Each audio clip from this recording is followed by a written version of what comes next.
시간이 어떻게 가는지 모르겠대요.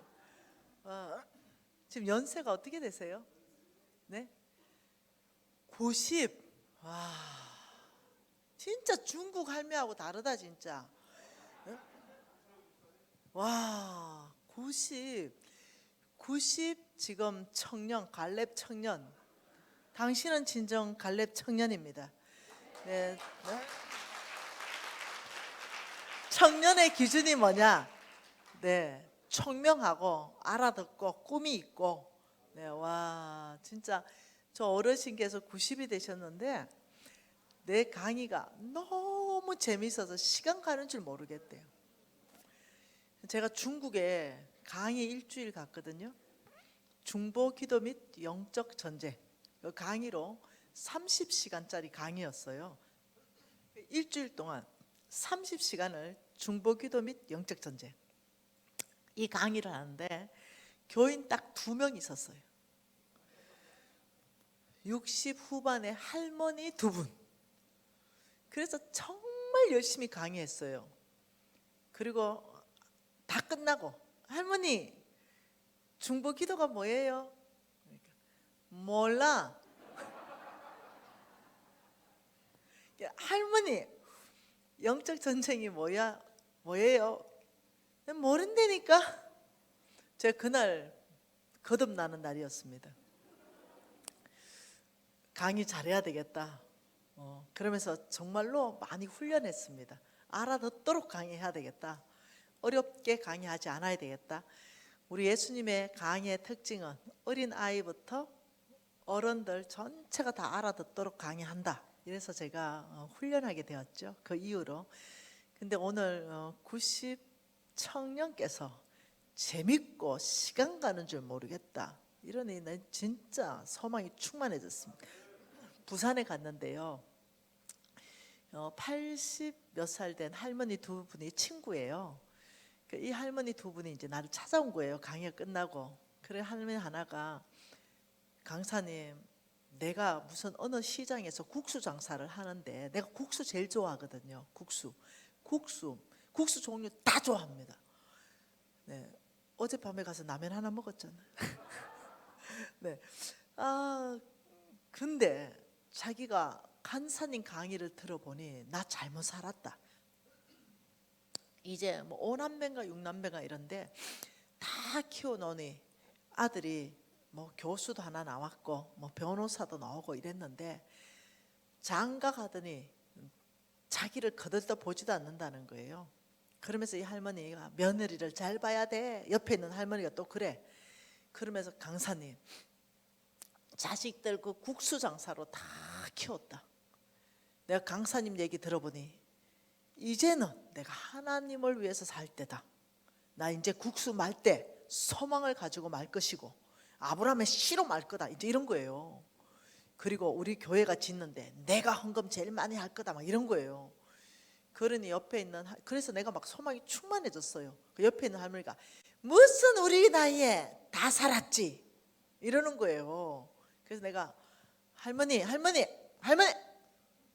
할머니는 믿음대로 되고 우리 할머니도 믿음대로 될지어다. 이제 이렇게 한 거예요. 그런데 오늘 우리 90 먹은 어르신께서 야 재밌다 이러니까 제가요 위로가 엄청 됩니다. 네. 기분이 너무 좋습니다. 참 너무 좋았어. 네. 그러면 하나님의 방법은 뭘까? 여러분, 하나님은 굉장히 심플하십니다. 사람들한테 제가 실질적으로 돈이 움직이는 걸 가르쳐 드리거든요. 실질적으로 이렇게 하면 돈이 움직입니다. 이렇게 가르쳐 드리면 이해를 못 해요. 왜냐하면 뭔가 굉장히 복잡할 걸로 생각하는 거예요. 굉장히 복잡하고 고생을 많이 해야 하나님이 재물 얻을 능력을 주신다. 이렇게 자꾸 생각하는 거예요. 성경 한 구절 보죠. 하나님 말씀은 신명기입니다. 신명기 6장입니다. 신명기 6장. 제가 광야에 있을 때 얘기입니다. 광야에 있을 때 하나님께서 이 말씀으로 저에게, 아브라함의 시잖아요. 이제 여러분도 아브라함의 시예요. 이 말씀으로 하나님께서 약속해 주셨는데요. 저에게 약속을 했다면 여러분에게도 약속하시는 하나님이십니다. 신명기 6장 10절 11절 2절 이 약속의 말씀을 읽을 때 여러분 것 되기를 축복해요. 같이 읽어보죠. 내 하나님 여호와께서 내 조상 아브라함과 이삭과 야곱을 향하여 내게 주리라 맹세하신 땅으로 너를 들어가게 하시고 내가 건축하지 아니한 크고 아름다운 성읍을 얻게 하시며 내가 채우지 아니한 아름다운 물건이 가득한 집을 얻게 하시며 내가 파지 아니한 우물을 차지하게 하시며 내가 심지 아니한 포도원과 감람나무를 차지하게 하사 내게 배불리게 하실 때, 여러분 저는 광야에 있었어요. 참 힘들었습니다. 제가 안경점 했다 했잖아요. 근데 제가 안경점 사장이었거든요. 큰 안경점이었어요. 근데 그게 넘어갔어요. 다른 사람에게 넘어가고 저는 먹고 살았어야 됐어요. 그래서 그 안경점에 종업원으로 취직했어요. 여러분 그게 얼마나 비참한지 아세요? 저에게 사장님 사장님 하던 그 사람들이 더 이상 사장님이라 부를 수 없어요.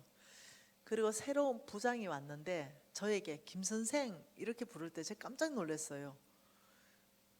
저는 대학 다닐 때부터 사장이었거든요. 근데 김 선생 여기 청소해 이러는데 적응이 안 되는 거예요. 제 처지가 그렇게 됐는데 그 받아들여지지가 않아요. 굉장히 힘들었습니다. 근데 하나님께서 저에게 너의 윗건이에 순복하라 이렇게 말씀했습니다. 제가 센 여자거든요. 그러니 하나님이 저의 고집이나 저의 성격들을 다루셔야만 됐었어요. 그래서 제가 피눈물을 흘리면서 제 윗건이에 제가 순복하는, 순종하는 그런 시간들을 제가 거칩니다. 저에게 대표님, 사장님이라고 불렀던 그 동료들은 새로운 사장님 눈치가 있잖아요. 그러니 저한테 말을 못하는 거예요. 사장님 할 수도 없고 김 선생 할 수도 없고 이런 어정쩡한 이런 어떤 것 안에서 그때 우리 안경점의 부장은 신부장이었는데 이 부장은 저를 쫓아내기 위해서 혈안이 되어 있었습니다. 저는 먹고 살았어야 됐고요. 그리고 IMF가 왔잖아요. 그러니 안경점이 장사가 안 되는 거예요. 그러니 유 부장이라는 사람은 내가 데리고 있었던 부장이에요. 그런 그 부장도 일반 부장이 아니라 그냥 기사가 안경 기사가 됐고 저도 안경 기사가 됐는데 새로운 부장이 온 거예요. 신부장이라고. 이 두 사람을 쫓아내고 싶은 거예요. 그런 상황에서 유 부장이 잘렸어요. 나가라, 당신 나가라.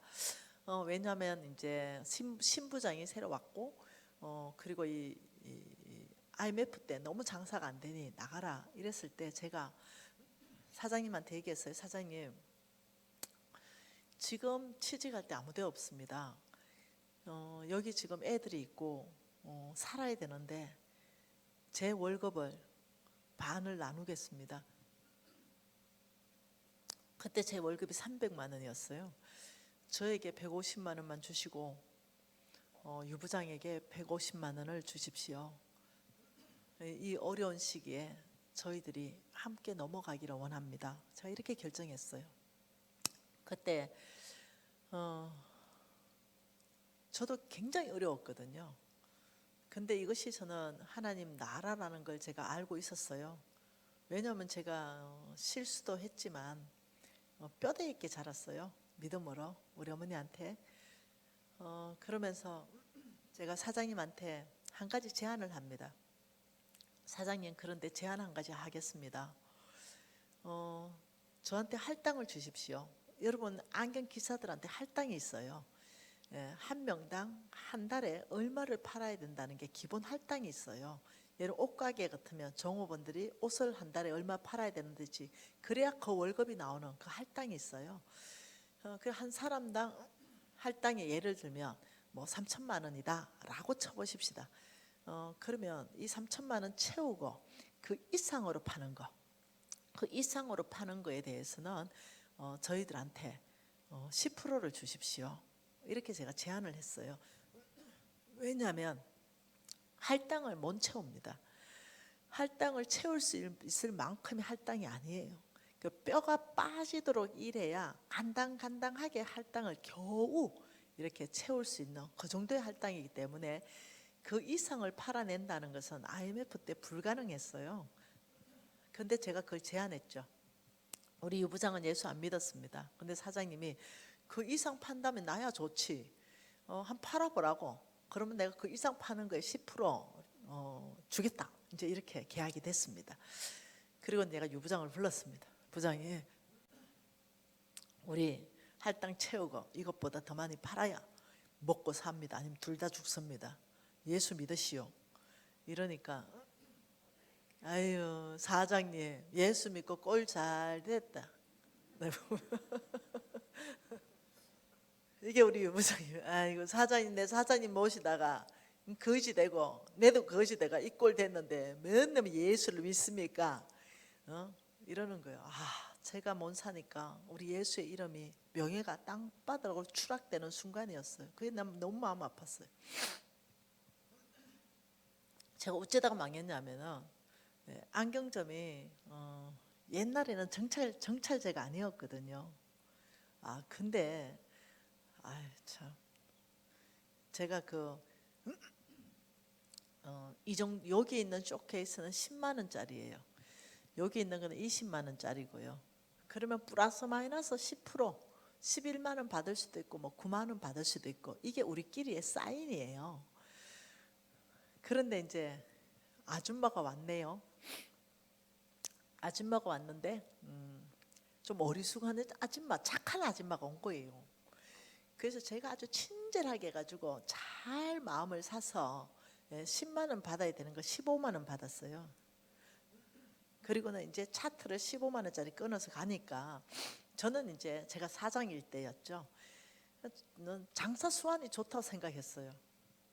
근데 우리 집에 그때 기사가 많았는데 그 막내가 사장님 예수 잘 믿는다 해놓고 거의 왜 부정직하게 그렇게 하세요? 이렇게 얘기했어요. 내가 네 눈에는 이게 부정직하나? 내가 사업 수단이 엄청 좋은 거지. 10만 원 받는 거 15만 원 받았으니까 대박이지. 이렇게 얘기했어요. 그러니까 그 막내가 제가 매일 예배 드렸거든요. 그러니 너무 예수 믿는 사람과는 다른 모습을 보니 이 막내가 아니 사장님이 예수 잘 믿는다 했는데 왜 사람들한테 바가지를 씌우고 이 나쁜 짓을 하냐고 이렇게 얘기할 때 그게 하나님의 경고라는 걸 못 알아듣는 거예요. 제가 이미 양심이 무뎌졌기 때문에. 그래서 제가 유부장 저놈은 잘라버려라. 저렇게 장사하면 이게 장사가 되겠냐 이렇게 한 거죠. 이걸 뭐라 그러냐면 부정직이라 그래요. 성경에서는 이게 부정직인지도 몰랐죠. 예를 들면은 이제 여기 가진 항은 이럴 수가 있습니다. 횟집에서 자연산 아닌데 자연산입니다. 이런 거. 여기 나하고 똑같은 사람이에요. 무슨 말 이해되죠? 네. 분명히 해 한 살을 시켰는데 양식이면서 요거는 자연산입니다. 요런 사람이 나하고 똑같은 사람. 네. 그래서 제가 회개했습니다. 제가 이제 부정직하지 않게 된 것이 한 20년도 넘었습니다. 죽음을 통과했잖아요. 완전 거지 됐잖아요. 그리고 저는 더 이상 부정직하게 안 살기로 결정을 했어요. 이러다 보니 하나님이 저를 더 봐주시기가 어려웠던 것 같아요.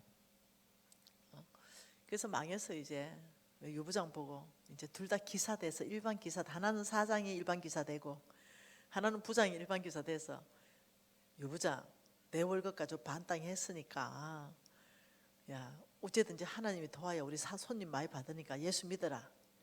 아이고 사장님 보니까 예수 믿을 맛이 나겠어요? 요렇게 쫄딱 망했는데 네, 나 예수 안 믿습니다 이러는 거예요. 진짜 그것도 마음 진짜 아프더라. 뭐 제가 잘못 살았으니 할 말이 없잖아요. 그래서 그러면 예수 안 믿더라도 기도나 따라 해라. 아침에 이제 일찍 둘이 만나가지고 하나님 오늘 들어오는 모든 손님은 우리 두 사람한테 몰아서 보내주세요. 예. 너무 답답했거든요. 몰아서 보내주세요. 그 기도를 했어요. 그래서 이제 손님이 들어오면 막 쫓아가가지고 인사하고 안녕하세요 하고 모시고 가서 이제 일하고 이렇게 했어요. 그래 하는데 놀랍죠. 내가 예전에 해준 사람들이 오기 시작하고 나는 막 바쁜데 저 사람한테 안 하는 거예요. 기다리는 거예요. 그리고 내가 친절하게 해줬던 신규 손님은 너무 친절하게 해주니까 가서 와이프도 데리고 오고 남편도 데리고 오고 자식도 데리고 오고 친구도 데리고 오면서 이 한경점에 저분이 저 김 선생님이 너무 친절하다고 이러면서 사람들 데리고 오기 시작했어요. 그래서 제가 첫 달부터요 보너스 받았잖아요. 300 다 채우고. 예, 근데 그 월급이 채운 게 내 월급 이상 받았잖아요. 그러면서 하나님께서 정말 몰아주시면서 은혜가 있었잖아요.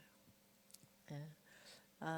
근데 이제 기도를 하는데 처음 출근하는 날이었어요. 종업원으로. 여러분 제가 그전에는 사장이었거든요. 이제 종업원이 되니까 사장 옷을 벗겼어요. 하나님이. 사장은 자유복입니다. 종업원은 똑같은 가운을 입어야 돼요. 여러분 요셉이 하나님이 쓰시기 위해서 제일 먼저 하신 것이 채색 옷을 벗겨버렸어요. 요셉의 채색 옷을 벗기고 특권 의식을 다 꺾으셨죠. 그리고 요셉을 광야에서 요셉 되게 만드셨잖아요. 하나님이 제가 대학 다닐 때부터 사장이었던 이 특권 의식, 이 옷을 다 벗겨버리셨습니다. 그래서 가니까 안경사 김미진 제 가운이 걸려 있었습니다. 꼼짝없이 그 가운을 입었습니다. 가운을 입는 순간 저는 종업원이었죠.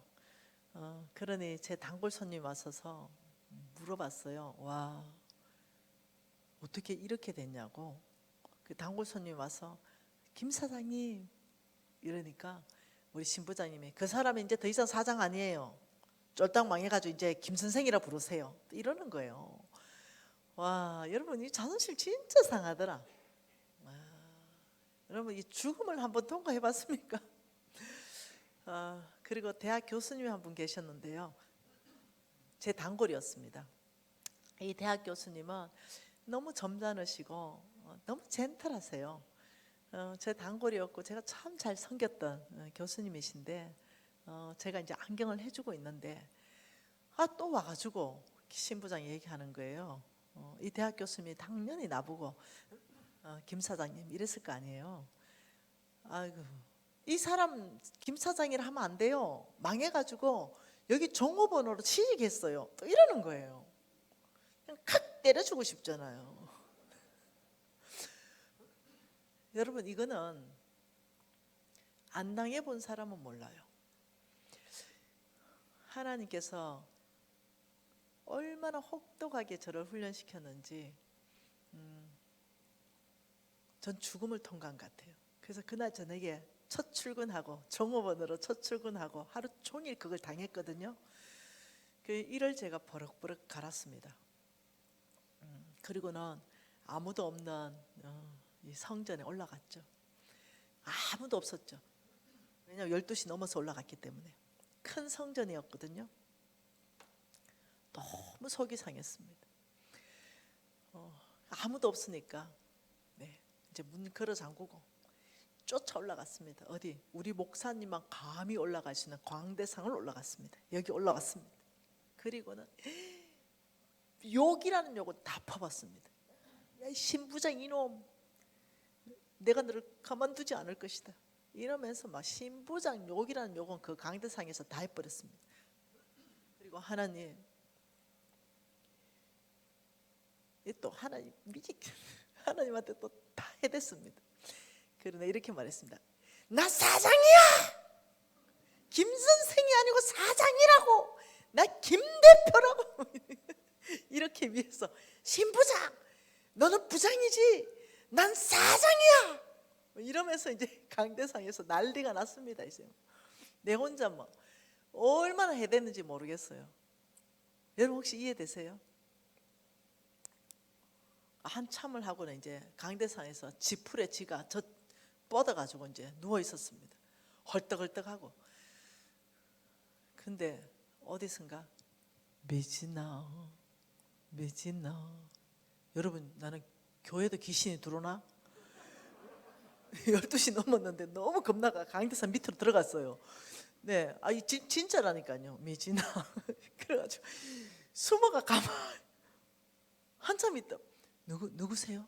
이랬더니 수석 부목사님 사모님이 기도하시다 장의자에서 누워서 잠드셨어요. 그걸 몰랐던 게지요. 그랬더니 그 수석 부목사님 사모님 내 친구거든요. 걔가 매진나 이렇게 놀린 거예요. 매진나 이러대. 야 놀래라. 간 떨어진 줄 알았던 게 와가지고 안아주면서 미진아, 나는 네한테 평생 김 사장이라 불러줄게.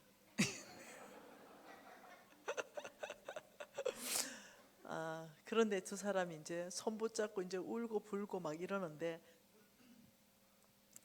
갑자기 이 친구가 환상을 하나 봅니다. 그게 뭐였냐면 안경점에 무지개가 걸렸습니다. 그러다 이 친구가 야 미진아, 지금 내가 기도하는 중에 너 그 안경점에 무지개가 걸렸다? 하나님이 그거 다시 너에게 주신다는 것 같아. 이러니까 에휴, 니는 수석 부목사 사모로 그렇게 환상을 해석을 못하냐? 그게 어째 나한테 준다는 거냐? 그거는 소망이다. 그냥 내가 다시는 멸하지 않겠다. 뭐 이런 거기 때문에 아마 다시 내가 어떻게 그게 나한테 다시 오냐? 내가 50부도 아까 완전히 거지되고 그게 얼마나 비싼 안경점인데 엄청 비싼 안경점이었거든요. 그러니 그 말이 돼? 수억짜리인데 이러니까 그래 환경적으로 말이 안 된다 그지? 그런데 내 느낌은 그래 이랬어요. 그리고 얼마 안 지나서 저도 동일한 그 안경점 유리창에 쫙 이렇게 무지개가 걸리는 그걸 제가 봅니다. 그리고 하나님께서 6개월 동안 그 안경점에서 저를 죽입니다. 모든 특권의식, 잘못된 건의, 이 잘못된 건의에도 순복할 수 있는 다윗이 그거 배웠잖아요. 잘못된 건의자에게 다윗이 옷자락을 뱉잖아요. 그때 하나님이 양심을 깊이 찔리게 했을 때 다윗이 회개하고 돌이키면서 하나님이 세운 건의자에 대해서 하나님이 처리하실 거지 내가 손대면 안 된다. 이러면서 다윗이 물러서잖아요. 하나님이 신부장은 분명히 잘못된 건의를 사용했어요. 저에게. 그런데도 하나님은 그 건의에 항복할 수 있는 사람으로 저를 바꿔주시기를 원했어요. 그 어느 날 기도하는데 너 항복해라. 그 건의자를 섬겨라. 그래서 진짜 힘들대요. 여러분 직장생활 하는데 여러분 부장이 굉장히 잘못된 건의를 행사할 때 이때 태도는 겸손하게 그 건의에 순복하는 겁니다. 뭔가 악을 행하는 것이 아니라면 이런 시간들을 하나님이 저를 통과하게 하는데 너무 아픈 6개월이 매일매일 안 살고 싶었습니다. 출근하면 김 선생 화장실 청소해라. 네 부장님 화장실 청소했습니다. 김 선생 태정리해. 네 부장님. 제가 데리고 있던 직원들이 그 모습을 다 보고 있는 거예요. 눈물 날라 그러냐. 다 지난 얘긴데. 힘들었습니다. 그래서 한 6개월 지난지 모르겠어요. 갑자기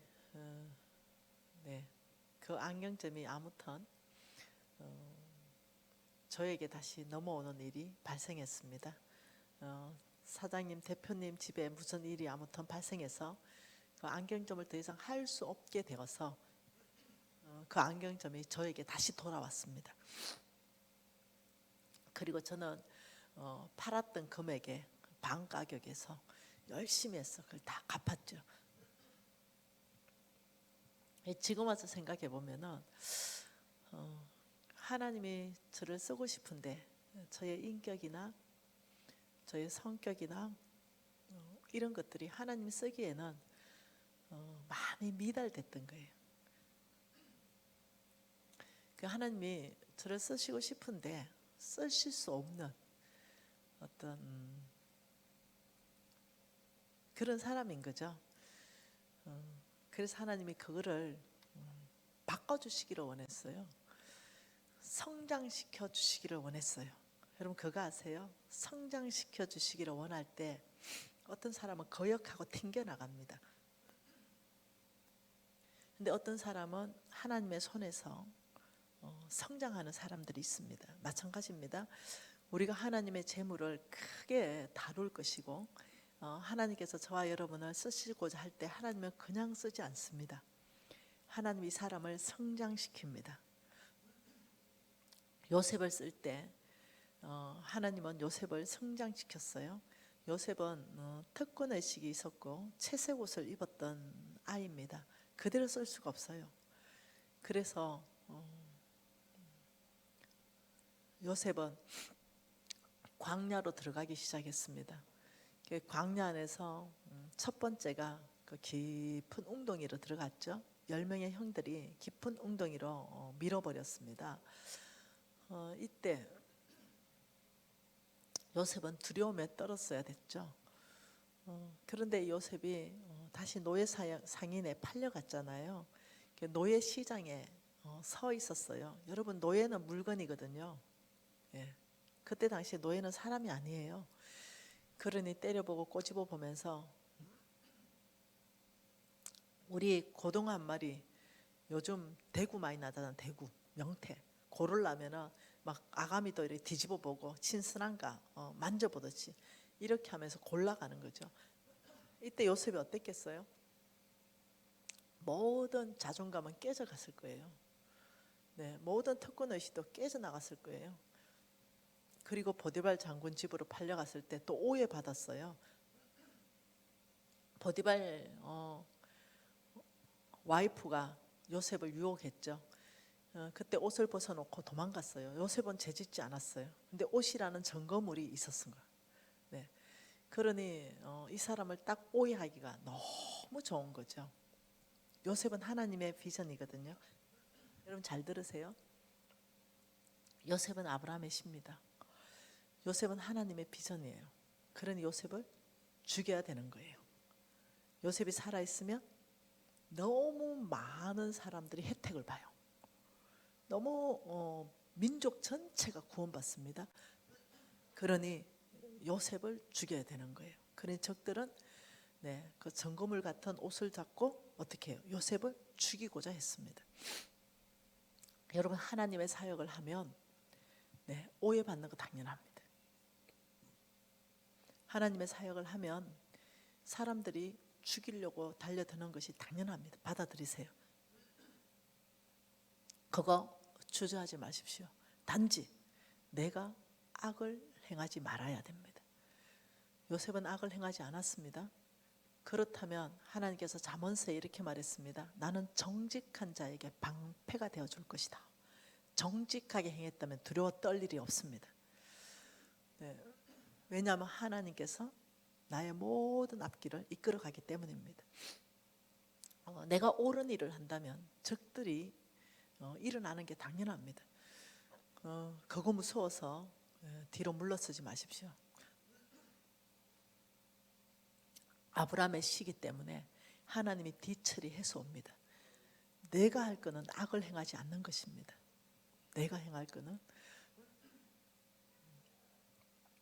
그런 시간 안에서 제 인생에 동일한 일이 다 일어났습니다. 요셉에게 일어났던 모든 일이 일어났고, 사울에게 일어났던, 다윗에게 일어났던 모든 일들이 일어나면서 하나님은 저를 빚어가기 시작했습니다. 여러분, 그 토기장이 손에 들려진 진흙은 이겨집니다. 짓밟아가지고 반죽하기 시작합니다. 토기장의 손에서 쏘고 싶은 대로 빚어갈 때 굉장히 아픕니다. 때로는 칼로 도려냅니다. 이런 시간들을 통과하는 것을 성경에는 점검같이 된다 이렇게 말합니다. 불연단이다 이렇게 말합니다. 점검이 되려면 풀무불에 들어가야 됩니다. 그 풀무불에 들어가면은 잡스러운 것들, 불순물들이 다 녹아버리고 점검이 되어서 나옵니다. 근데 하나님이 쓰시는 사람의 전체 특징이 뭐냐면은 풀무불에 하나님이 집어넣는다는 겁니다. 하나님이 쓰시는 사람 전체 특징이 거기에서부터 하나님이 점검으로 만든다는 거죠. 그렇지 않으면 너무 많은 사람을 다치게 해요. 하나님이 건의를 줄 때. 하나님이 건의를 주잖아요. 이 건의를 가지고 하나님 나라를 확장하는 데 써야 되는데 이런 점검같이 단련되지 않으면 사람을 죽이는 도구로 쓰기 시작해요. 그러니 하나님께서는 큰 권위를 주고 재물을 맡기기 전에 저와 여러분을 불시험, 어떤 풀무 속에서 점검처럼 만들어 간다는 걸 여러분이 아셔야 됩니다. 성경 전체가 그 이야기고 하나님이 쓰신 사람들 위인전기 읽어보세요. 몽땅히 그런 풀무를 다 통과합니다. 그때 당시에는 제가 풀무를 통과하고 있다는 것도 못 느꼈습니다. 그냥 당장 하루하루 사는 것이 그저 힘에 겨웠습니다. 그런데 하나님께서 순복해라. 그 부장의 건의에 순복하는 것은 저의 모든 자존심을 버리는 시간이었습니다. 하나님의 음성에 무조건적인 순복, 이해할 수 없는 건의, 그럼에도 불구하고 순복하는 것, 이런 것들을 제가 배워갔습니다. 그 이후로 하나님께서는 저에게 알게 해주신 게 있습니다. 그것이 뭐였냐면은 저울이라는 겁니다. 저울. 여러분 저울 아시죠? 그림 하나 봐볼까요? 하나님의 저울. 안 나오나요?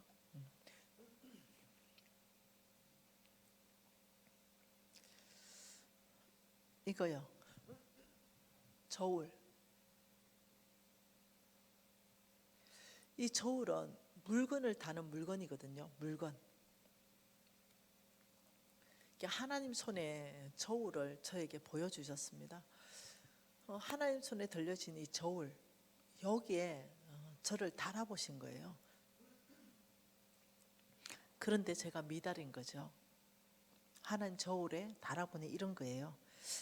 돈과 명예와 권세가 훨씬 내 중심에 꽉 차 있어서 하나님 말씀이 가볍게 훅 떠버리는 거예요. 하나님 말씀을 비중 있게 생각하지 않았다는 거예요.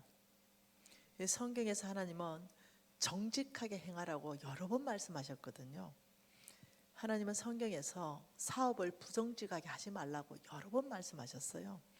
하나님 욥기를 통해서도 네가 정직하게 행하고 전능자에게 구하면 네 시작은 미약하였으나 네 나중이 심히 창대할 것이다.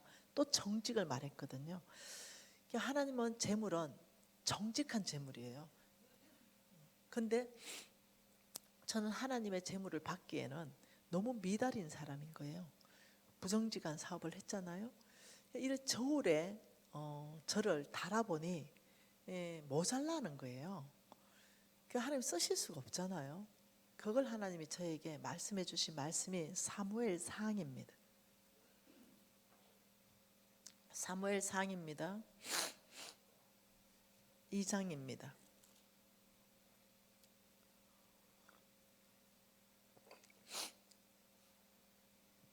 사무엘상 2장 3절 한 절 말씀 같이 읽겠습니다.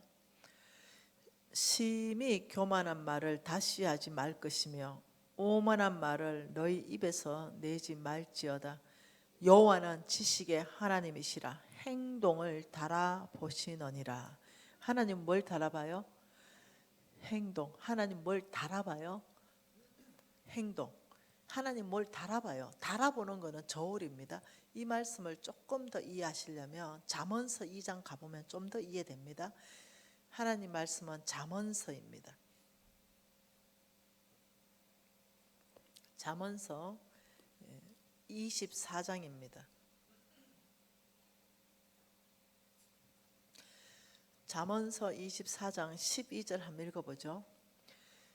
내가 말하기를 나는 그것을 알지 못하였노라 할지라도 마음을 저울질하시는 이가 어찌 통찰하지 못하겠으며 내 영혼을 지키시는 이가 어찌 알지 못하겠느냐. 그가 각 사람의 행위대로 보응하시니라.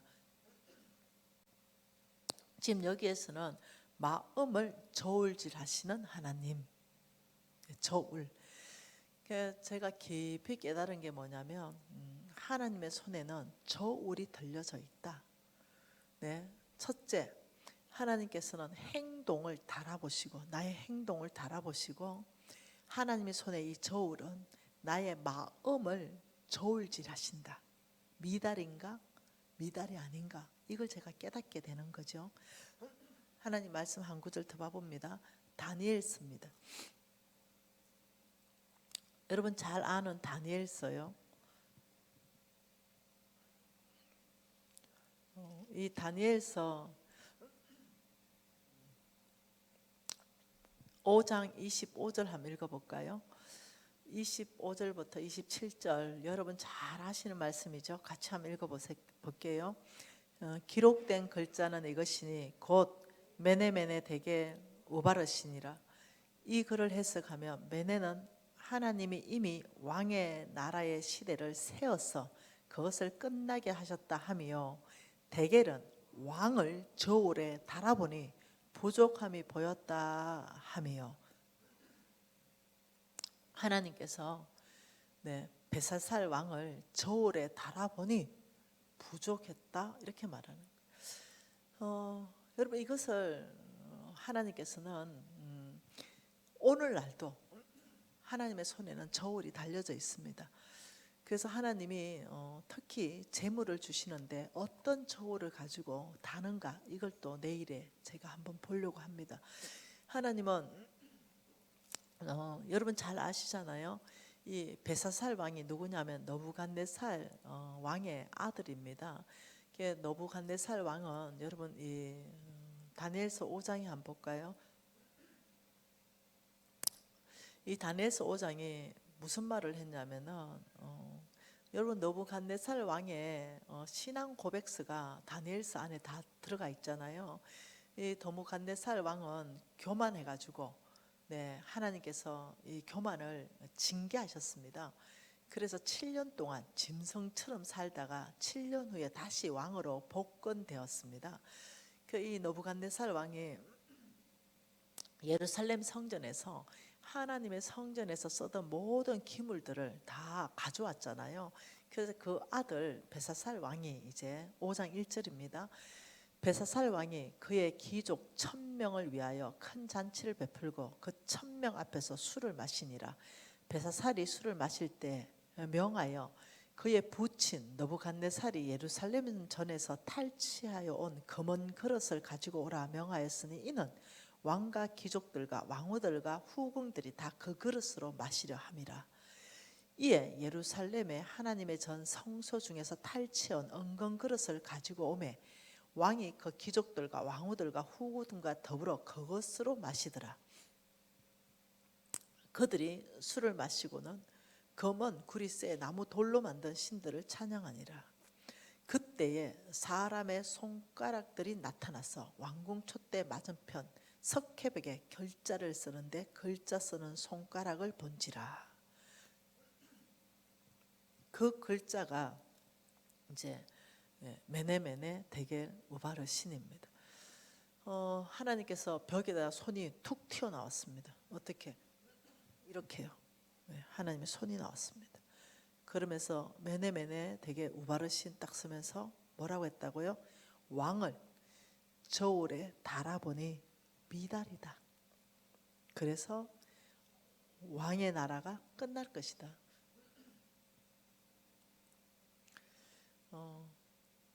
여러분 하나님 손에 저울이 있는 거 보이세요? 그게 제가 봤다는 거예요.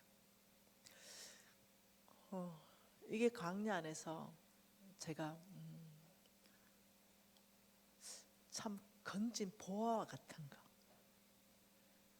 제 평생에 그 10년의 광야는 무엇과도 바꿀 수 없는 선물입니다. 10년 동안 죽을 만큼 힘들었지만 그 10년을 그 대충 강야가 아니라 정말 죽을 만큼 힘든 강야였기 때문에 죽을 힘을 다해서 믿음으로 살기로 결단했습니다. 그 10년을 정말 하나님 앞에 하나님 사람을 쓰시는데 저울을 달아보십니까? 제가 예전에는 그 저울에 미달되었습니다. 그러나 10년을 훈련했습니다. 성경이 내 심장 깊이 안에 무겁게 자리하고 다른 모든 것들 이것을 제가 거저 헐러 보낼 수 있도록 돈이나 명예나 건세나 이런 것들 더 이상 저에게 관심 없는 것들로 그 이유였죠. 그리고 저는 빠른 속도로 회복되어 갔는데요. 이제 오래전 얘기인데 대통령이 표창장 준다고 청와대 오라 그랬습니다. 뭐 때문에 표창장 받는지도 몰라요. 그냥 준대요. 아마 대통령 오라면 여러분 갈 거예요 아마, 그죠? 근데 제가 노라고 했습니다. 노, 가지 않겠다. 왜요? 이 그림 한번 볼까요? 돈이나 명예나 근세가 무겁게 깔아앉은 게 아니라 이젠 바뀌었거든요. 저에게 그런 게 아무것도 아닌 게 됐거든요. 저는 대통령 표창장 받을 짓을 한 것도 없고 제가 청와대 가지도 않을 것이라고 이랬더니 표창장이 집으로 배달되어 왔습니다. 그리고 공천을 준다 그랬습니다. 공천. 그때 그 당으로 나왔으면 무조건 당선됩니다. 근데 제가 안 한다 그랬어요. 왜요? 저는 그게 필요하지 않았습니다. 저는 오직 하나님 한 분이면 저는 됐었어요. 지금도 마찬가지입니다. 여러분 이런 걸로 하나님이 저를 굉장히 달아보셨어요. 그리고 제가 깊이 깨달은 게 있습니다. 그게 뭐냐면 하나님께서 돈을 주기 전에 저의 마음을 굉장히 바꿔놓기를 원한다는 걸 깨달은 거예요. 그게 저울로서는 깨달았죠. 넓은 마음이 있기를 원했습니다. 하나님이 저에게 너그러운 마음이 있기를 원했습니다. 디모데전서 한번 보죠. 디모데전서 6장 17절 말씀 한번 봐보겠습니다. 디모데전서 6장 17절입니다. 같이 한번 읽어보죠. 디모데전서 6장 17절. 내가 이 세대에서 부한 자들을 명하여 마음을 높이지 말고 정함이 없는 재물에 소망을 두지 말고 오직 우리에게 모든 것을 후히 주사 누리게 하시는 하나님께 두며 선을 행하고 선한 사업을 많이 하고 나누어 주기를 좋아하며 너그러운 자가 되게 하라. 이것이 자기를 위하여 좋은 터를 쌓아 참된 생명을 취하는 것이다. 여러분 이것은 뭐냐면 성부에게 하나님이 명령하는 겁니다. 여러분이 하나님의 재물을 받아서 정말로 하나님 나라를 확장하기를 원한다면 첫째는 뭐라고 하셨냐면 교만하지 말라. 마음입니다. 교만하면 안 된다. 마음을 높이지 말라. 내가 이 세대에서 부한자들 이랬잖아요. 이 부한자들이 뭐냐면 성부들을 말합니다. 속부를 말하는 게 아니에요. 그리고 두 번째는 재물에 소망 두지 말아라. 오직 모든 것을 후의주사 누리게 하시는 하나님께 소망을 두라. 소망은 누구한테 두라? 오직 하나님께 두라. 세 번째는요. 네가 선을 행하고 선한 사업을 많이 해라. 네 번째는요. 나눔의 삶 살아라. 그리고 너그러운 자가 되라. 이게 하나님이 성부한테 말씀하시는 얘기예요. 이걸 거꾸로 한번 해보죠. 하나님은 누구를 부자로 만들어 주는가? 첫째, 겸손한 사람, 교만하지 않는 사람. 하나님은 교만한 사람을 물리칩니다. 겸손한 사람을 가까이 하세요. 그리고 돈에 소망을 두는 것이 아니라 소망 자체가 하나님인 사람. 두 번째, 선한 사업을 많이 하고 너그러운 자가 되는 거. 자, 그러면 이걸 한번 행동으로 한번 보죠. 마음은 뭐예요? 자, 교만하지 않는 거, 소망을 하나님께 두는 거, 너그러운 자, 이게 마음이죠. 그러면 행동은 뭐예요? 선한 사업을 하고 나눔의 삶을 사는 거, 이게 행동이에요. 하나님께서는 우리의 행동을 달아보고 우리의 마음을 저울질한다 이렇게 말했죠. 우리의 행동, 이 성부에게 나와야 되는 행동은 뭐냐? 선한 사업을 하는 거, 선한 일을 하는 거, 이건 성부에게 나와야 되는 행동이고, 나눔의 삶을 사는 거, 왜? 그것 때문에 돈을 주기 때문에. 이건 성부한테 나와야 되는 행동이에요. 그리고 겸손한 사람, 소망은 돈이 아니라 명예가 아니라 권력이 아니라 하나님께 소망을 두고 마음은 너그러운 자가 되는 거. 이것은 뭐냐? 네, 우리의 마음을 저울질한다 그랬어요. 그래서 행동과 마음이 성부는 이렇게 돼야 된다는 거예요. 여러분과 제가 성부가 된다면 마음이 겸손해야 됩니다. 소망은 하나님께 둬야 됩니다. 마음이 너그러워야 됩니다. 우리의 행동에는 선한 일과 선한 사업이 나와야 됩니다. 우리의 행동에는 나누는 삶의 행동이 나와야 됩니다. 이것을 하나님이 원하시는 성부의 성품이고 행동입니다. 지금 이거거든요. 이런 것 안에서 하나님께서 성부에게 원하는 성품 중에 이 너그러움이 뭐냐? 이거 굉장히 중요합니다. 사람들이 여기서 다 놓칩니다. 근데 하나님은 너그러운 자, 이 너그러운 자가 돼야 여기서 나오는 게 나눔의 삶인데요. 이 너그러운 게 재물 얻는 거하고 엄청 밀접한 관계가 있습니다. 너그러운 거와. 너그러운 걸 자 한번 봅시다. 이게 지금 배터리가 다 됐어요. 다른 거하고 연결하겠습니다.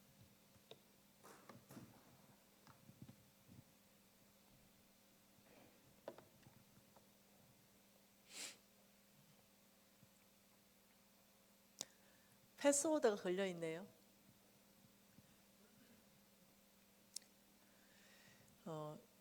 여러분 그 너그러운 자 이게 어떤 성부의 성품에 굉장히 중요한 키인데요.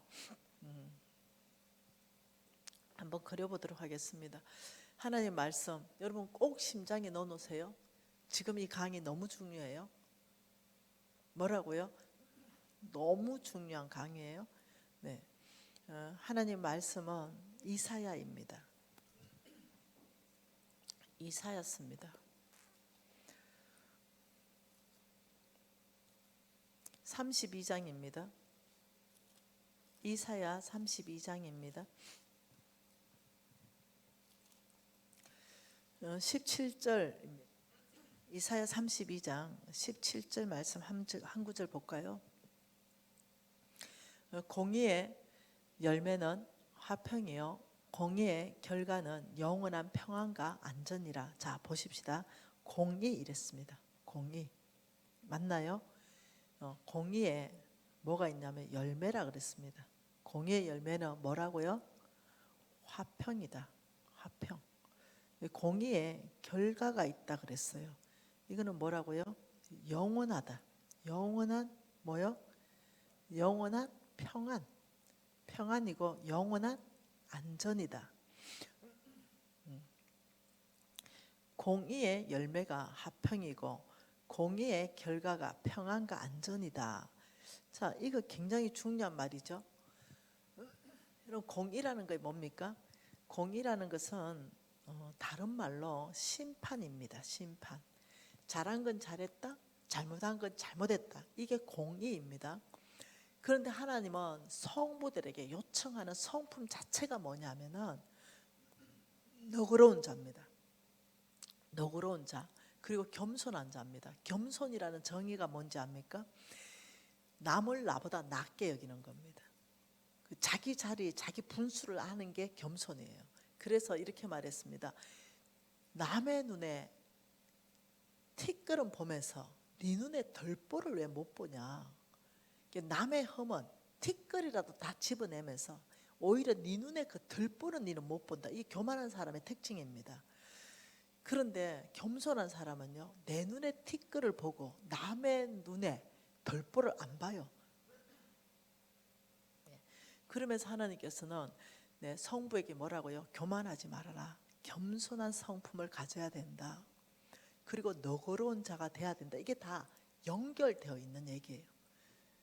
그러면서 하나님께서 온유한 자는 땅을 기업으로 준다. 이렇게 말했어요. 그때 그 온유한 자가 무슨 뜻이냐면 말씀에 길들여진 자다. 말씀에 길들여졌다. 하나님의 말씀하시면 그 말씀에 길이 잘 들여져서 길들여진 말, 말 알죠? 야생마는 길들여지지 않죠. 근데 길들여진 말은 주인의 원하는 대로 컨트롤이 되죠. 그렇듯이 온유하다는 뜻이 하나님의 말씀에 잘 길들여진 사람을 온유하다 이렇게 말해요. 그러니 하나님의 말씀에 잘 길들여진 사람은 겸손한 사람이고 너그러운 사람일 수밖에 없어요. 이런 상황에서 자, 잘 보세요. 어떤 사람이 있어요. 네.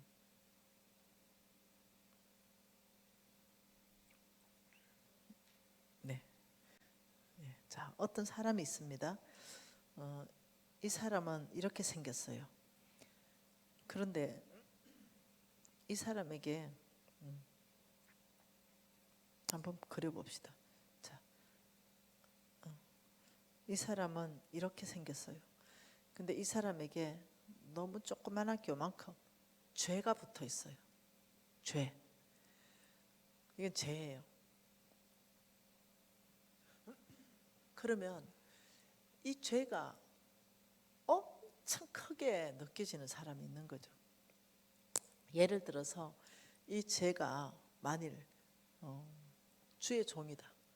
만일 목사님이었다, 혹은 장로님이었다, 선교사님이었다 이러면 요만큼 죄 때문에 그냥 완전히 그 사람을 끝장을 내려고 해요. 근데 성경은 그렇지 않거든요. 성경은 모세부터 죄인입니다. 모세는 큰 죄를 졌습니다. 이방 여인을 막 데려와 버렸습니다. 난리 났습니다. 다윗도 죄인입니다. 막 우리아의 부인을 막 데려와가 특히 살인까지 했습니다. 그 죄를 은폐하기 위해서 엄청 죄인이에요. 하나님이 그렇게 썼던 사람들 보면 다 죄인입니다. 그런데 철저하고 회개하고 돌이켰을 때 하나님께서요 잘라내지 않았어요. 다시 기회를 줬죠. 그리고 하나님의 나라를 세울 수 있는 기회를 줬어요. 그런데 지금 이 교회 안에서 이게 무너진 거예요. 교회 안에 만일 목사님이 조금 죄를 졌다, 혹은 장로님이 조금 죄를 졌다 이러면 이제 한국 교회 안에서 심각한 문제가 뭐냐면 이걸 엄청나게 교회를 깨버려요. 이 사람을 죽이려고 하는 거예요. 이 목사 내쫓으려고 하는 거죠. 이 장로 없애버리려고 하는 거예요. 그런데 여러분 그게 아니고요. 공의라는 것은 무슨 말이냐면 이 칼로 요만큼 이렇게 떼주는 거. 공의라는 것은 죄만 분리시켜 주는 거. 이게 공의예요. 하나님의 공의는 전체를 죽이는 게 아니라 이 사람에게서 요 죄만 분리시키고 이 사람은 여전히 쓰임받게 도와주는 거. 이게 공의예요. 이해되시나요? 하나님께서는 너희들의 공의를 쓰기 전에 잠깐 좀 멈춰라. 공의의 열매가 화평이 나는가? 그거 생각해봐라. 공의의 열매가 영원한 평안과 안전한가? 그것 좀 생각해봐라. 이걸 가지고 다시 한번 그려볼까요? 이게 이렇죠. 이게 지금 이게 나무예요. 예. 이 나무 뿌리에 여기에 하나님께서는 뭘 얘기하냐면 이 열매를 말해. 이 열매. 이 열매가 이름이 뭐라고요? 화평. 이 열매 이름이 뭐라고요? 안전. 열매 이름이 뭐라고요? 평안. 그런데 도대체 무슨 양분을 먹어야만, 분명히 이 양분은 이거 공이거든요. 공이. 나무 뿌리에서 공이라는 거기에 쭉 나무 뿌리에서 모든 양분을 먹어야만이 열매가 맺히는 거거든요. 근데 어떤 공이, 이건 심판이에요. 어떤 공이 어떤 심판을 써야 이런 안전하고 화평한 이 놀라운 열매를 이걸 맺냐고요. 이런 결과를 맺냐고요. 근데 하나님은 이걸 원한다는 거예요. 한번 볼까요? 이것은 야고보서 말씀을 이해해야 이해할 수 있어요. 하나님 말씀은 야고보서예요. 야고보서 2장입니다. 13절입니다. 뭐라 그럽니까? 긍휼을 행하지 아니하는 자에게는 긍휼 없는 심판이 있으리라. 긍휼은 심판을 이기고 자랑하느니라. 여기에 뭐가 있어요? 긍휼, 잘 보세요. 긍휼이 뭘 이겨요? 심판, 공의를 이기는 거예요. 그 뿌리가 뭐여야 되는 거예요? 긍휼이어야 돼요. 네, 공의보다 하나님의 보좌의 기초는 공의이지만 하나님 보좌 전체를 덮고 있는 건 긍휼이라는 거예요.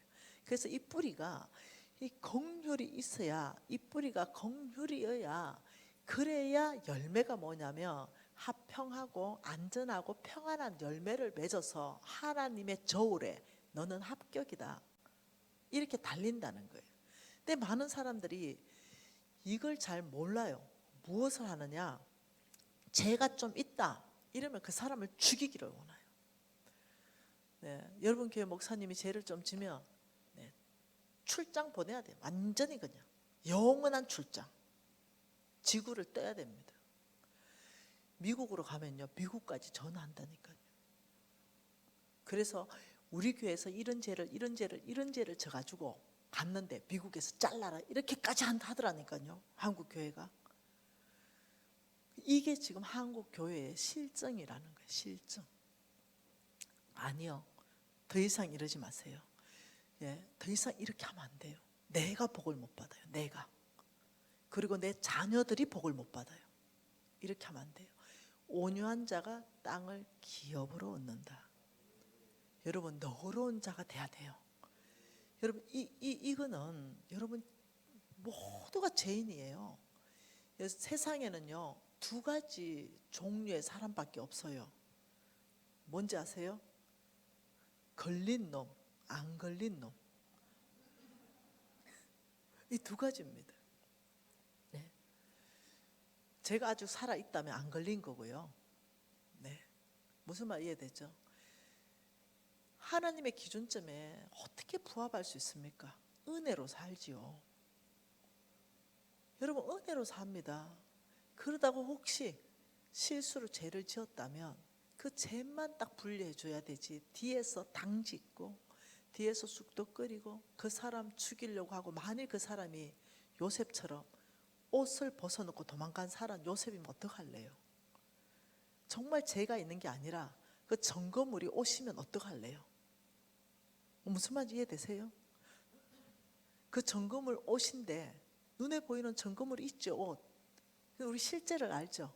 죄가 없다는 거. 혹 이러면 어떡할래요?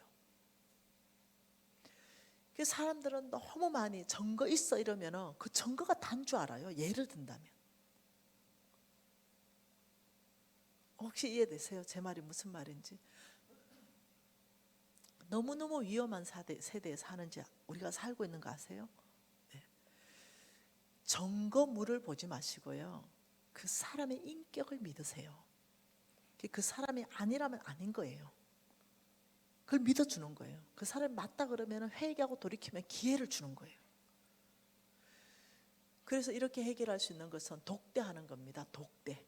가서 장로님, 이러이러한 부분에 제가 들었는데 혹시 장로님 주님 앞에 가셔서, 아니면은 장로님이 그냥 아닌 걸로, 제가 잘못 들은 걸로 하고, 맞으면은 또 주님 앞에서 회개하시고 바로 가면 좋겠습니다. 목사님, 제가 이러이러한 일을 들었는데, 아니면은 너무 감사하고, 맞으면은 그 목사님한테 잊으셨습니까? 알 필요 뭐 있어요? 맞으면은 하나님께 해결하십시다. 독대해야 돼요. 여러분, 이것이 뭐냐면 공의를 쓰는 법입니다. 그러면 지금 이게 이렇게 붙었잖아요. 네, 이게 뭐겠어요? 네, 이게 이렇게 붙어 있었잖아요. 네, 근데 이것을 잘라주는 게 뭐겠어요? 이거 칼이죠, 칼. 이 칼. 이게 뭐냐면 이게 극률한 칼이라는 거예요. 극률. 오직 극률한 칼로만이 뭘 쓸 수 있냐? 공의를 집행할 수 있다는 거예요. 심판할 수 있는 자격이 뭐냐? 오직 그 극률한 칼이라는 거예요. 극률의 칼이 아니라면 쓰면 안 된다는 거예요. 왜? 극률의 칼이 아니고 공의, 심판을 쓰게 되면 모든 열매가 깨어짐입니다. 이런 하나님이 진짜 원하시는 화평한 열매, 이 사람이 하나님과 사람 앞에 안전하고 평안을 누리는 거, 이거 안 됩니다. 공동체 전체가 깨집니다. 왜 그러면 안 되냐면은 교회는 하나님의 비전입니다. 여러분, 교회는 아브라함의 씨예요. 교회가 깨지면 안 돼요. 그런데 사실 이거 별거 아니거든요. 여러분, 이 작은 죄가 큰 게 아니에요. 하나님 앞에서 이게 큰 게 아니에요. 네, 하나님 앞에 철저하게 회개하고 돌이켰잖아요. 저는 죄인이었잖아요. 저 부정직했어요. 이 부정직을 다른 말로 하면요, 사기꾼이라 그러죠. 10만 원짜리 테를 15만 원에 팔았으면 그거 사기꾼이에요. 좋은 말로 해서 부정직한 것 같죠. 사기꾼이나 부정직이나 거기서 거기입니다. 근데 보세요, 하나님 저를 용서하시고 저를 불쌍히 여기시고 제가 철저하게 회개하고 돌이키니까, 여러분, 하나님 저를 통해서 하시는 일을 보세요.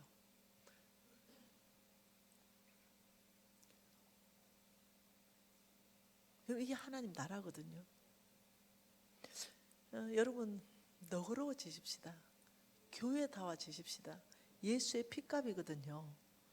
그래서 정말 교회가, 여러분, 세상보다 못하면 안 되거든요. 하나님께서 내가 이 세대에 부한자들을 명령한다. 성부들에게 특히 명령한다. 교만하지 말아라. 소망을 돈에 두지 말고 오직 소망을 하나님께 두라. 너희들은 선을 행하고 선한 사업을 많이 해라. 너희들은 나눔의 삶을 살고 너그러운 자가 되라. 그러면서 이 너그러워야만 이게 나옵니다. 이게 너그러워야만 하나님은 부가 거기다 부어져요. 아니면 부를 다룰 수가 없어요. 너그럽지 않고 인색하면은 그게 뭐냐면은 반대 말이거든요. 하나님의 성부는 너그러워야 돼요. 그런데 여러분, 자린고비 같은 인색함이 있으면 이게 속부거든요. 세상에 속한 부자거든요. 이 사람들은요, 남 안 줘요. 움켜잡고 움켜잡고 움켜잡죠. 우리는 어때? 손을 내밀고 내밀고 내밀어 줘요. 이게 반대예요. 그게 너그러워야만 여러분, 이 하나님의 재물을 다룰 수 있기 때문에, 하나님이 원하는 나눔의 삶을 통해 가지고 대직의 성문이 깨트려지기 때문에 하나님은 너그러운 자가 돼야 된다. 그걸 말씀하시는 겁니다. 여러분, 너그러운 자가 놀랍게도 여러분 이 긍휼한 칼로 공의를 집행할 수 있다는 거예요. 이게 다 연결돼 있다. 그래서 하나님께서는 뭐라고 말하냐면, 너희들이 돈을 바라지 말고 하나님께서 들고 계신 저울, 하나님이 들고 계신 이 저울을 너희들 생각해 봐라. 너희들 스스로 한번 달아봐라. 옆에는 성경책을 놓고 너희들 마음을 저울질하시는 하나님, 너의 행동을 달아보시는 그 하나님의 너희 마음을 달아봐라. 너희들 스스로가 그 저울에 너희들이 했는 행동을 달아봐라. 내가 너를 쓸만한지. 지금 하나님 이거 말씀하시거든요. 저는 강야에서 깊은 계시가 왔습니다. 하나님의 저울을 단 한 시간도 놓친 적이 없어요. 내 마음 하나님이 저울에 달아보실 거야. 내 행동 하나님이 저울에 달아보실 거야. 저 사람의 죄가 보이면 오히려 나는 내 죄를 되새겼습니다.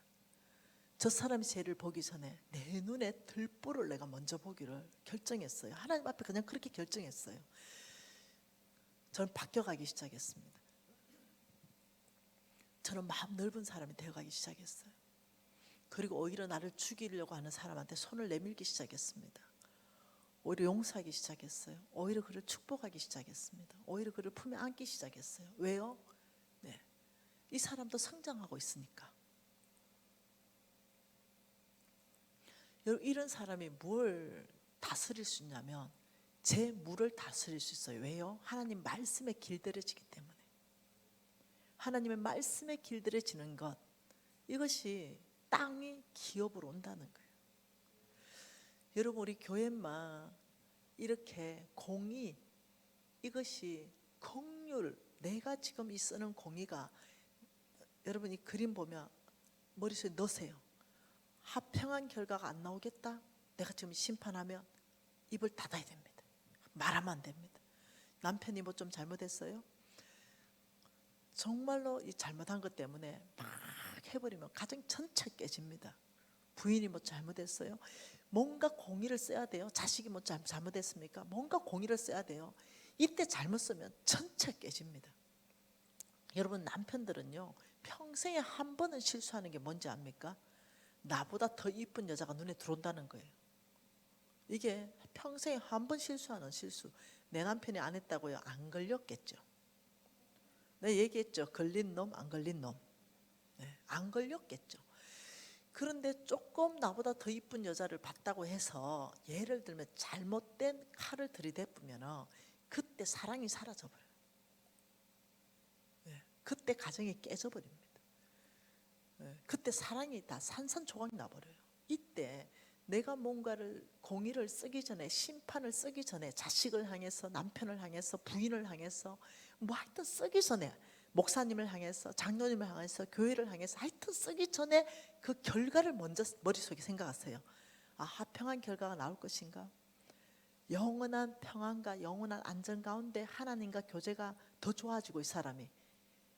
여러분, 제가 NCMN을 섬기고 있잖아요. 우리 단체에 간사님들이 한 2만 명 정도 계세요. 네. 그러면 연결되어 있는 간사님들이죠. 그 안에 얼마나 많은 일이 있겠어요? 제가 공의를 제가 집행해야 되는 그런 위치에 있습니다. 얼마나 많은 사람을 잘라내야 되겠어요? 얼마나 많은 사람들한테 이 공의의 칼을 갖다 들이대야 되겠어요? 여러분, 하나님께서 왜 다윗 쓰신지 압니까? 다윗은 공의를 썼는데 긍휼의 칼로 썼어요. 다윗을 하나님이 왕으로 쓰고 아둘람 굴에 보냈습니다. 광야로 보냈죠. 그리고 다윗의 지도력을 성장시켰어요. 빚진 모든 자, 원통한 모든 자, 환난당한 모든 자가 다윗에게 400명이나 몰려갔어요. 이들이 싸우고 붙고 난리 났겠죠. 왜? 이런 분류들이 모여왔기 때문에. 그런데 사무엘 하에 가면 무슨 말이 나옵니까? 다윗의 왕국, 하나님의 왕국을 건국한 장군들의 이름이 쫙 다 나와요. 그게 뭐냐면 아둘람 굴의 그 출신들의 이름이 거의 90% 나온다는 거예요. 도대체 다윗은 이들을 어떻게 섬겼길래 이 용사, 왕국의 장군으로 만들어놨냐는 거죠. 만일 다윗이 이 칼이, 공의의 칼이 긍휼의 칼이 아니었다면 그 400명 남아날 사람 하나도 없어요. 왜? 빚진 모든 자, 원통한 모든 자, 환난당한 모든 자는 어디 가면 있습니까? 깜빵요. 깜빵에 가면 맨날 싸워요. 네. 근데 다윗은 다 용사로 만들어서 하나님께 쓰임 받도록 해줬다는 거예요.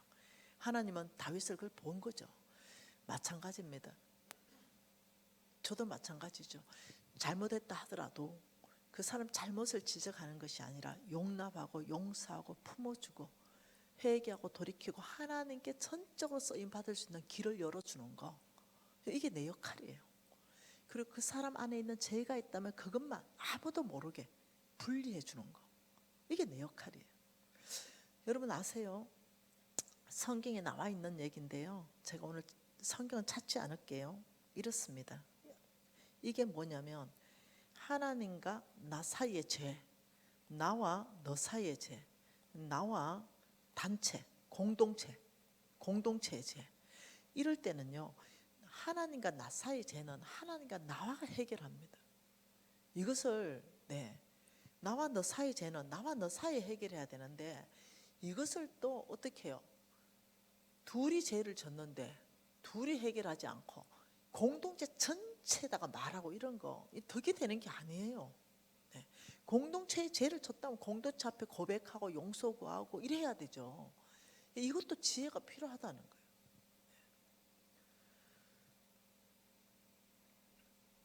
저는 이제는 하나님께서 한국을 쓰실 때가 됐습니다. 이제 달라져야 돼요. 한국 교회가 훨씬 더 성숙함으로 나가야 됩니다. 한국 교회 안에 이 안에 있는 내용물, 옛날에는 불러 했잖아요. 이제는 훨씬 더 안에 있는 우리 마음이 훨씬 더 성장해야 됩니다. 그래서 좀 잘못했다 하더라도 품고 가고 이해하고 가고 용납하고 가고 용서하면서 가는 그런 법들을 이제 배워가야 됩니다. 그래야 공동체적 비전, 하나님의 비전이 깨지지 않아요. 근데 지금 교회가 하나님의 비전인데 이게 깨져서 힘을 잃어버렸어요. 요만큼 잘못하면 온 세상에 다 그걸 보면 뭐라 그래요? 까발린다 그러죠. 요만큼 잘못한 거 가지고 해결할 수 있는데 온 세상에 까발려요. 여러분 이거 하나님 미워하는 거거든요. 이거 하시면 안 돼요. 여러분 저는 제 인생 가운데 있잖아요, 아예 실체도 없어요. 실체. 그러니까 요셉은 옷이라도 벗어놓은 거 있잖아요. 저는 그런 실체도 없어요. 그런데도 0.01%도 사실이 아닌데도 여러분 죽이려는 사람은 항상 있더라. 그래서 제가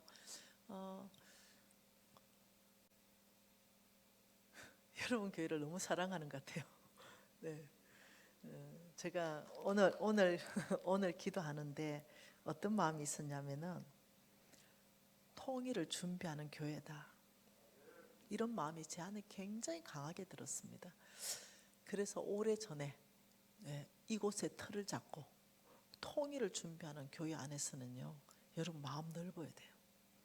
이제 그 북한 청년들이 올 때 여러분 정지하기 시작하면요, 그 사람들 예수 영접 못해요. 그 사람들 용사로 만들었어요. 전 세계 어디든지 선교사로 다 보낼 수 있는 사람이 지금 북한 청년들입니다. 그러니 여러분 교회 안에서 하나님께서 행하실 일들이 보이니까 제가 여러분들을 너무 사랑하는 거예요. 여러분 기도하고 싶습니다. 끝났다고 지금 신호 오는 것 같아요. 제 전화기입니다. 제 전화기 죄송합니다. 전화기를 끊었어야 되는데 여러분 지금 이 시간에 기도하고 싶은 거는 이겁니다. 나는 내가 쓰는 공의가 하나님의 말씀에 길들여진 공의였던가, 내 눈에 덜보는 모르고 남의 눈에 티끌을 너무 지적하는 삶은 살지 않았는가. 이 마지막 때에 하나님의 재물을 움직이는 이 넉넉한 사람, 너그러운 사람 여러분 되셔야 돼요. 여러분 오늘 한 5분 정도 아무도 가지 마시고 하나님 앞에 좀 기도, 여러분 큰 소리로 기도하지 않으셔도 되잖아요. 진심을 다해서 아버지 저 바뀌기를 원해요. 넓은 마음 넣어주세요. 너그러운 마음 넣어주세요. 우리가 주여 한번 부르고 통성으로 기도하시겠습니다. 주여, 주님 저를 불쌍히 여겨주십시오. 주님 저를 아버지 긍휼히 여겨주십시오. 하나님 아버지 저에게 넓은 마음을 넣어 주십시오.